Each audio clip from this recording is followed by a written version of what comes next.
ሰላም ልትቋችሁ ውድ የስፖርት ቻናል ቤተሰቦች የሳቱ መረጃ ይዘናል። አብራችሁን ቆዩ። ዩናይትድ ተጫዋቾቹ ህመም ገጥሟቸዋል ተብሏል። በምን ምክንያት ነው ነግራችኋለን። ሲቲ የባርሴሎናን ጥያቄ ውድቅ ማድረጉ ተነግሯል። ማንቸስተር ሲቲ የዝውውሩን እንግዲህ ጥያቄ ውድቅ አድርጓል። ስለሱ ማንን ነው?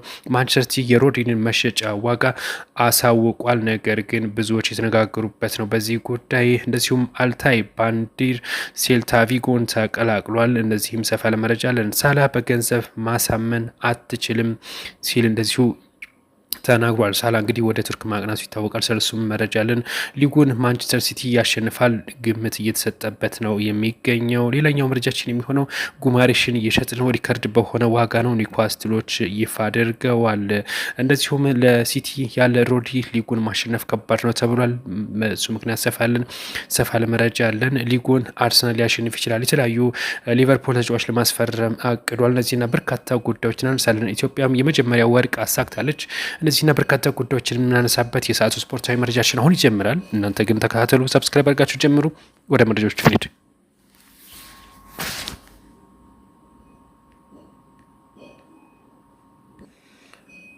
የመጀመሪያው መረጃችን የሚሆነው ዩናይትድ ተጫዋቾቹ ህመም መግጠሙ በቅድሚያ የምንመለከተው የማንቸስተር ዩናይትድ ተጫዋቾች ህመም ገጥሟቸዋል ተብሏል። ማንቸስተር ዩናይትድ ነገ ከፒኤስጂ የሚያደርገው የወዳጅነት ጨዋታ ማቲዩስ ኩንያ እና እንደዚሁም ስነ ላማንስ አስታይፍም አይሳተፉም ተብሏል። እንግዲህ ሁለቱ ተጫዋቾች ህመም እንደገጥማቸው ታውቋል። ሁለት ተጫዋቾች ህመም እንዳጋጥማቸው በካርኒንግተን እንደሚቆዩ ይፋ ተደርጓል። ይሁን እንጂ በቀጣይ በአይርላንድ የቡድኑን የቅድመ ውድድር ዝግጅት እንደሚቀላቀሉ ዝግጅት እንደሚያደርጉም ተነግሯል። ማንቸስተር ዩናይትድ ነገ 12 ሰዓት በስዊድን የቅድመ ውድድር ጨዋታ እንደሚያደርግ ይጠበቃል ተብሏል።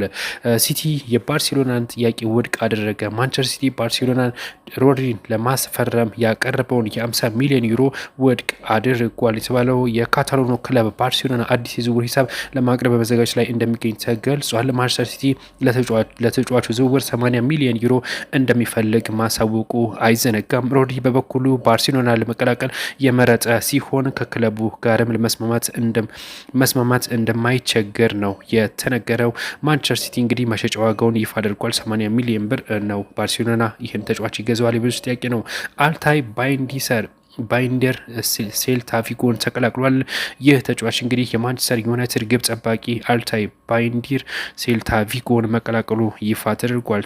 ሴልታ ቪጎ ግብ ጠባቂውን የመግዛት አማራጭ ባካተተ የ1 ዓመት ውሰት ውል ማስፈረማቸው ተገልጿል።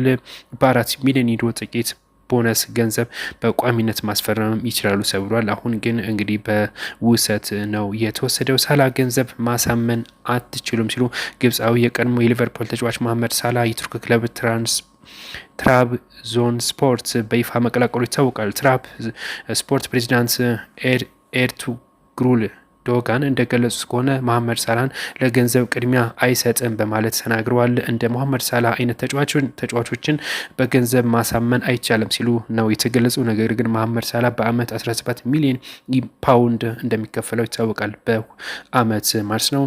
ሊጉን ማንቸስተር ሲቲ ያሸንፋል። አዲሱ የእንግሊዝ ጠቅላይ ሚኒስትር ኤንዲ ብርሃን የፕሪሚየር ሊጉን ቅድመ ግምታቸውን ሰጥተዋል። የእንግሊዝ ጠቅላይ ሚኒስትር በሰጡት አስተያየት ማንቸስተር ሲቲ ፕሪሚየር ሊጉን ያሸንፋል ሲሉ ተደመጠዋል ተብለው የእንግሊዝ ፕሪሚየር ሊግ ከስራ 4 ቀናት በኋላ እንደሚጀምርም ይነገራል። እናም የእንግሊዙ ጠቅላይ ሚኒስትር ይህን ተናግረዋል። ብዙዎች ተነጋግረውበታል። ሌላኛው መረጃችን ጉማሬሽን በተመለከተ ጉማሬሽ የሸጥ ነው ሪካርድ በሆነ ዋጋ ነው። አርሰናል ከአስበው በላይ ከፍሏል። ኒውካስትል ዩናይትድ በዚህ ክረምት ብሩኖ ጉማሬሽን የመሸጥ እቅድ እንዳልነበረው የክለቡ ኃላፊዎች ተናግረዋል። ይሁን እንጂ ኃላፊዎቹ ኒውካስትል ተጫዋቹን በጥሩ ዋጋ መሸጡን ይፋ አድርገዋል። በዚህም እንግዲህ 75 ሚሊዮን ፓውንድ አርሰናልን ለመቀላቀል ከስምምነት ላይ መድረሱ አይዘነጋም እና ከፍተኛ ብር አስከፍለናቸዋል ሲሉ ተናግረዋል። ኒውካስትሎች ለሲቲ ያለ ሮድሪ ሊጉን ማሸነፍ ከባድ ነው። የቀድሞ የሊቨርፑል ተከላካይ ጄቪ ካረገር ማንቸስተር ሲቲ ያለ ሮድሪ ስኬታማ መሆን እንደማይችል አስቀድመው ተናግረዋል። እናንተስ ምን አሰባላችሁ በዚህ ጉዳይ?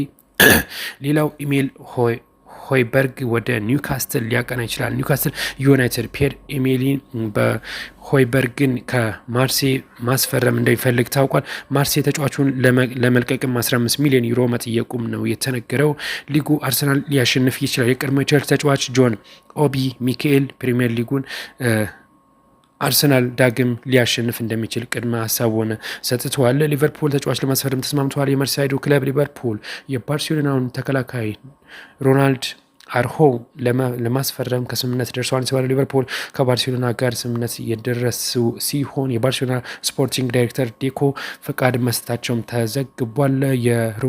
የዩሮጋቢው ተከላካይ ሮናልድ አርሆ በውሰት ውል ወደ ሊቨርፑል እንደሚዘዋወርም ተነግሯል የተባለው። ሌላኛው ምርጫችን ኢትዮጵያ የመጀመሪያው ወርቅ አሳክታለች። በዓለም አትሌቲክስ ከ20 ዓመት በታች ሻምፒዮና ኢትዮጵያ የመጀመሪያውን ወርቅ ሜዳሊያ አግኝታለች። በሴቶች 3000 ሜትር መሰናክል ፍጻሜ ውድድር ኢትዮጵያን አትሌቲክስ ተካትታለች ነው የተባለው። እንግዲህ አትሌት አልማዝ ዮሐንስ ውድድሯን 9 ደቂቃ ከ15 ሰኮንድ 81 ማይክሮ ሰከንድ በሆነ ሰዓት በአንደኝነት በማጠናቀቋ ለሀገራችን የመጀመሪያውን ወርቅ አሳክታለች እና ብዙዎችም ተናግረውበታል። መልካም እድል መልካም